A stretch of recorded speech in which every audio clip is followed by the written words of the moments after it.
questions. Get a free consultation with an experienced designer. Call 1-800-THE-DREAM or visit CabinetDiscounters.com.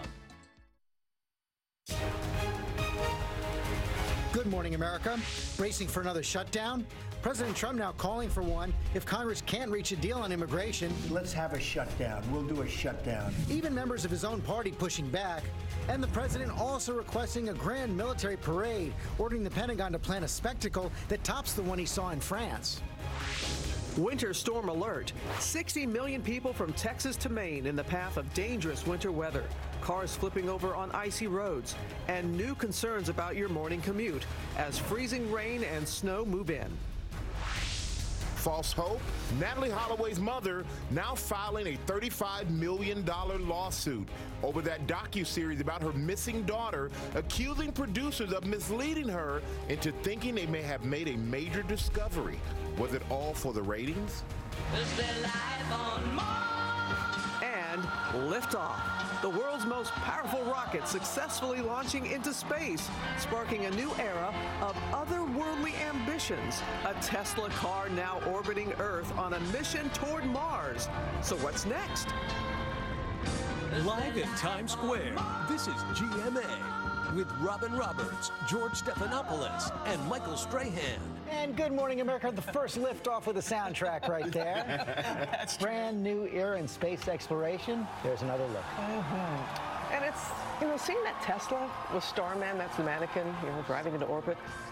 Real car. I know, it's a real car. And some people don't believe that image, but it is a real image. In fact, the New York Post is out with this cover calling it Car Trek. I love it. And ABC's David Curley, he was there, lucky man. He was there to witness the incredible launch of that, and he's joining us now from Titusville, Florida.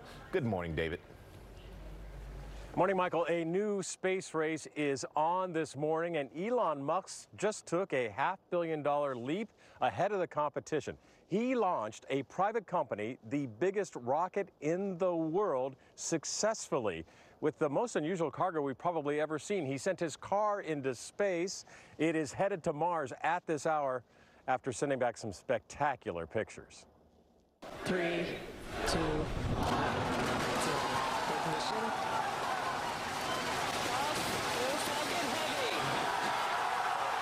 Now the biggest rocket in the world, SpaceX's Falcon Heavy, 3 rockets strapped together, launched a new era of American space travel. Successful separation. But this was different. The boosters separated and then flew back to Earth, landing together. Reusable. And the Falcons have landed. The center rocket, coming back to Earth, ran out of fuel and slammed into the ocean. It was lost. A setback for the $90 million test flight, which needed some cargo. And rather than concrete, SpaceX CEO Elon Musk, who also runs the electric car company Tesla, decided the payload, the weight at the head of the rocket under the skin, would be his electric car, a red roadster. So there it was, a car with a dummy in a spacesuit, exposed to space, floating and sending spectacular pictures back of it and the Earth, with David Bowie music playing in the background.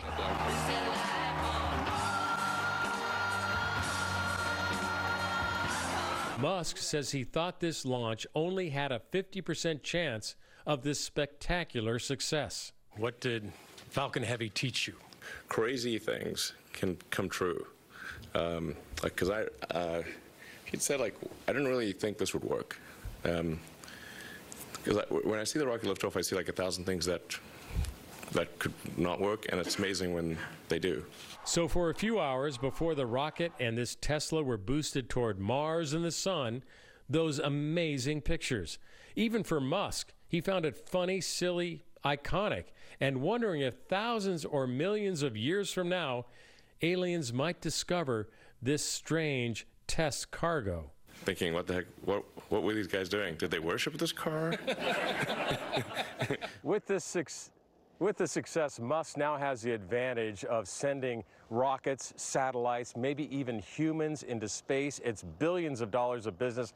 Michael, he says he may send another one of these Falcon Heavies up into the space area in a matter of months, actually. But David, where exactly is that Tesla Rosa and Starman right now? All right, so it's circled the Earth. We got those spectacular pictures, and then last night, the final burn, they sent it off, headed toward Mars. It is going there this morning. It could be out there for millions, a billion years if it actually survives space. Look like it's surviving all right so far. All right, David Curley, thank you so much. And the launch was impressed more than us. It impressed Bill Nye, the science guy. And he tweeted this picture celebrating the launch with Buzz Aldrin. He said he walked on the moon, you know. And one person actually compared the Tesla image to the iconic moment in the movie E.T. Oh, that's pretty good. Yeah. The more you see it, the more amazed you are by it. Really, really impressive feat. Quite a feat. Okay, we're going to move on to Washington right now. And President Trump's latest threat to shut down the government. Deadline midnight tomorrow. Trump pressuring the Democrats on immigration. But Congress making progress on a deal without the president. Our senior White House correspondent Cecilia Vega has all the latest. Good morning, Cecilia. Hey, George, good morning to you. We could be looking at yet another government shutdown as soon as tomorrow. And according to President Trump, that's just fine. Let's have a shutdown. We'll do a shutdown. That declaration from President Trump during a White House meeting on gang violence. And it wasn't just one quick aside. Without borders, we don't have a country. So would I shut it down over this issue? Yes. The president repeatedly saying if Congress can't fix immigration, bring on a shutdown. I'd love to see a shutdown if we don't get this stuff taken care of. And if we have to shut it down because the Democrats don't want safety, then shut it down. Even those in his own party seem stunned. One Republican congresswoman offering this smackdown in front of the cameras. We don't need a government shutdown on this. We really do. I think both sides have learned that a government shutdown was bad. It wasn't good for them. And we are not getting support from the Democrats. I mean, you can say what you want. We're not getting support from the Democrats. But this morning, the damage control, not just over a possible shutdown. Chief of Staff John Kelly's remark about the president's plan to offer a path to citizenship to nearly 2 million Dreamers, more than double the number of people currently protected by DACA. Kelly telling reporters on Capitol Hill, the difference between 690 and 1.8 million were the people that some would say were too afraid to sign up, others would say were too lazy to get off their asses, but they didn't sign up. And even in the face of criticism, he did not back down. I got to say that some of them just should have probably gotten off the couch and signed up. Is that the position of this White House, that Dreamers are lazy? Well, who thinks this? The position of the White House is that we want to fix a problem that was created by the previous administration. Well, Democrats say those comments certainly are not helping negotiations on the immigration front. Republicans also have distanced themselves from what General Kelly says.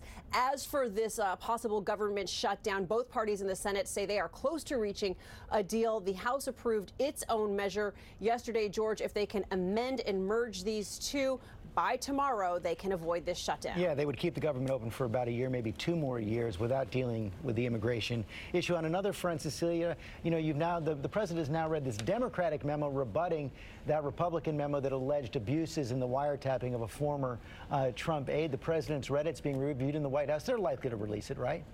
Well, they are reviewing it here, George. The White House won't officially say whether President Trump will release it, but I got to say, if he does not release this Democratic version after releasing the Republican one, the political blowback on this one will be just fierce for him. If it is released, sources tell me, George, we can expect to see some serious redactions in it. Okay, Cecilia Vega, thanks very much. And Georgia president making headlines for another reason, ordering the Pentagon to plan a grand military parade, similar to the one he saw in France. Our chief global affairs correspondent, Martha Raddatz, has more. And Martha, the kind of parade the president has in mind would be pretty unusual, correct? Oh, very, very unusual, Robin. The president's talking about tanks rolling down Pennsylvania Avenue, fighter jets streaking over the Capitol. The president's been talking about this since last summer when he saw the Bastille Day parade in France, calling it one of the greatest parades I've ever seen. But that parade has been going on since the late 1800s. It was not something that a modern-day president decided to roll out so he could stand and review the troops. And it's not something the greatest superpower in the world normally feels the need to do. Parades of that magnitude are now more often associated with authoritarian regimes. Think Russia, think North Korea, but President Trump loved that display of military might, and the Pentagon, as you said, has now been told to figure out a date this year, Robin. And parades of those magnitudes, money. Who's going to pay for it? How much is it going to cost? Oh, a lot of money. It could cost millions, and we would pay for it. Our military, by the way, is still deployed around the world, has been fighting one war after another. There are readiness issues, budget issues, and we're certainly in an era where the military is already greatly respected, more than any other institution in this country. And selfless service is part of basic training. It is a core military value. I think what they would really like, Robin, is a long-term budget. That's where they want the money to go. All right. Thank you, Martha. Yeah, let's see if this parade actually happens by the end of the year. We're going to move on now to Ginger and that major winter storm moving from Texas to Maine. Take a look at this video we've got now coming in from Detroit. It's a live look at some icy roads there. I guess it couldn't come in, so we're just going to go straight to Ginger. There it is. Okay, go ahead. Yeah, so that's Detroit this morning. There are so many images like that in so many American cities. But look, it's stretching from Interstate 10 in Louisiana. That's strong to severe storms up to almost I-90, including Elmira, New York this morning into the snow. These images come to you from Arkansas, and this is what I'm most concerned about is the areas that are going to get freezing rain. You see flipped vehicles, and there's really through the Cincinnati area, Kentucky, those parts. Look at Cleveland this morning. The roads a snowy mess. Pittsburgh, same deal. So there are a lot of folks that are impacted by this storm. It is going to move through right here in New York City, start as snow, move to sleep, then all rain. Heavy rain this afternoon and evening as we do the evening commute. And look, heavy snow and ice anywhere you see pink. Michael, George, Robin? Oh, boy. I'm waiting for better news. I know. Now I feel bad for wearing pink. Just seeing all that pink on the map. Oh, but it looks better on you than on that map. How about that? And now we're going to go to that stock market roller coaster. Investors are still on edge this morning after that record-breaking plunge on Monday. But the markets made a comeback on Tuesday, making up about half the losses. Rebecca Jarvis is here tracking this closely. Good morning, Rebecca. Hey, good morning, Michael. Yeah, it's enough to make you feel whiplash when you look at this market. After the single biggest point decline on Monday, stocks swung more than 500 points lower before clawing their way all the way back to close up almost 600 points higher. This volatility has brought on by fears of inflation and that the economy is now on firm enough footing for the Fed to start hiking interest rates faster than expected. I've talked to a number of Wall Street veterans, and they say the biggest surprise here is that we didn't see this volatility sooner. Markets have now been on this record run for 9 years, and that's unusual. Many had been waiting for this breather before the climb, Michael, and they're saying, okay, let's wait and see now at this point. Well, have the market stabilized, or should we be ready for a little more turmoil? I think the volatility, from talking to a number of experts, most of those are predicting more volatility ahead, but they're not coming at this from a point of panic at this moment. Instead, they say the fundamentals of the economy are strengthening. Jobs have now been added in this U.S. economy for 88 straight months. Wages are growing at the fastest pace in 8 years, and wages, that paycheck, that's what most Americans are focusing on, Michael. And as you said yesterday, when it goes down, be patient, sit, even though it's hard, and it usually comes back. That's right. Stronger than ever. Stay the course. Stay the course. All right. Exactly. Thank you both. Overseas now to a desperate rescue operation underway in Taiwan after a magnitude 6.4 earthquake left at least 4 people dead, more than 200 injured. The quake toppling buildings are leaving them tilting dangerously. Take a look at these children being passed to safety from an apartment building, a sign of hope as emergency crews search for more survivors. Yeah, that's a difficult situation there this morning. We're going to get the latest now in the deadly flu epidemic. So many dangerous cases, including a young girl who caught one strain, recovered, then caught a dangerous new one. ABC's Lindsay Davis here with the details. Good morning, Lindsay. Good morning to you, George. This is already one of the worst flu seasons on record. Pediatric deaths plaguing the nation. At least 53 children have already died from flu-related illness, and so many others battling the flu this morning. This morning, 11-year-old McKenna Jones is fighting for her life after collapsing during a basketball game. She just literally fell over like a tree, and it wasn't a crumple. The 6th grader was rushed to St. Louis Children's Hospital, where she tested positive for influenza B after recovering from another strain of the virus just weeks earlier. One school district in Michigan shut down entirely in an effort to combat the virus, which has seen more than 140 students kept home. We're trying to clean every area, every piece that a child can touch during the day. This as hospitalizations soared nationwide. More than 14,000 so far in this flu season, which could last until May. Officials remind people it's still not too late to get vaccinated. You reduce your chance of getting the flu by about 1/3. So that's, not zero. Many parents still believe that the flu shot will actually give you the flu. The medical community is worried about misconceptions like that, and this one from Gloria Copeland, an advisor on the president's evangelical board. Just keep saying that I'll never have the flu. I'll never have the flu. Put words, inoculate yourself with the Word of God. The concern, this could derail parents from getting their children the vaccine. Copeland's video is causing mixed reaction, including some asking her if the illness is a result of a lack of faith. We are now in week 10 of flu season. Typically, it lasts 11 to 20 weeks, so not out of the woods just. It's a tough one. Thank you, Lindsay. Okay, now to a group of Olympians stepping up with the games just days away. Top women athletes now pledging their brains to concussion research.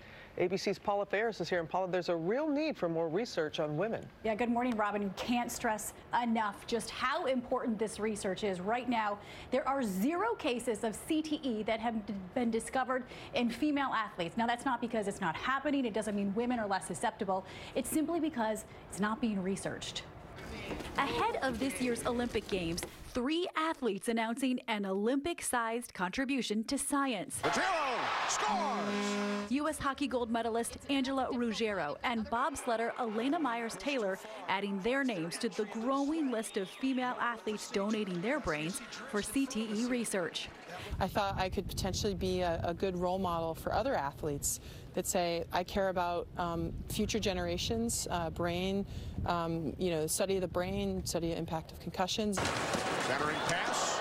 Canadian hockey legend Hayley Wickenheiser, a 6-time Olympian, also signing up, tweeting, "I won't need it, might as well give to someone that does." All 3 athletes are donating their brains to the Concussion Legacy Foundation, where just 3% of the brains donated come from women. I saw teammates around me that literally lost their careers or had to retire early, prematurely, because they had major concussions. The brain banks are primarily funded by organizations interested in male brain injury, whether that's through sports or military service. According to a study last year from the American Academy of Orthopedic Surgeons, female high school soccer players have the highest rate of concussions of any sport. That's even more than male football players. American soccer greats Abby Wambach, Megan Rapinoe, and Brandi Chastain have already joined in to raise awareness, pledging their brains to science as well. It's important data for future generations. Women are concussing at a higher rate than men.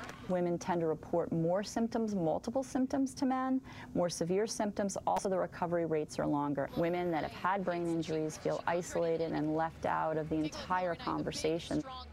Again, just 3% of the brains donated have been women's. We know, as was just mentioned in the piece, that concussions affect women differently than men, but we just don't know how because of the lack of research, and that's why what these women are doing is so crucial. Again, you just heard the rate of recovery might be longer for women. They might feel more symptoms afterwards, so such important research. It really is. Thanks for sharing that and bringing that to us, Paula. Let's go back to Ginger now. You're watching another storm later in the week? That's right. In Chicago in the crosshairs again. This is a place that's had quite a snow drought this season, still more than a half a foot below average, but those are the roads this morning getting a little snow. And the next one comes in by Friday morning. That includes parts of eastern Iowa, right through northern Indiana and Ohio, and it'll eventually make its way to the northeast this weekend. Let's get to the rainy cities now, brought to you by PetSmart.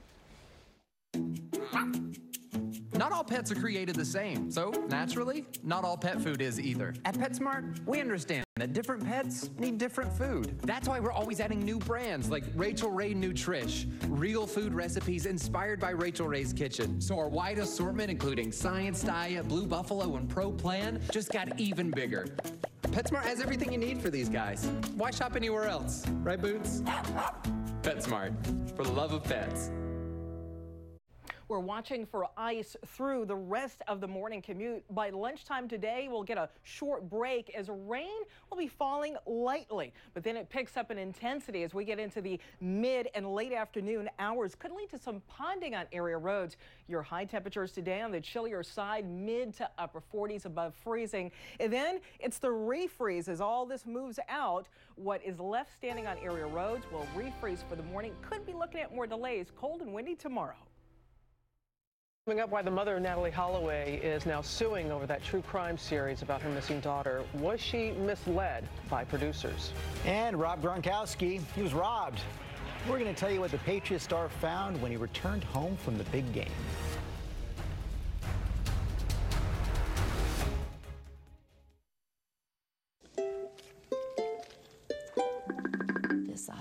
night.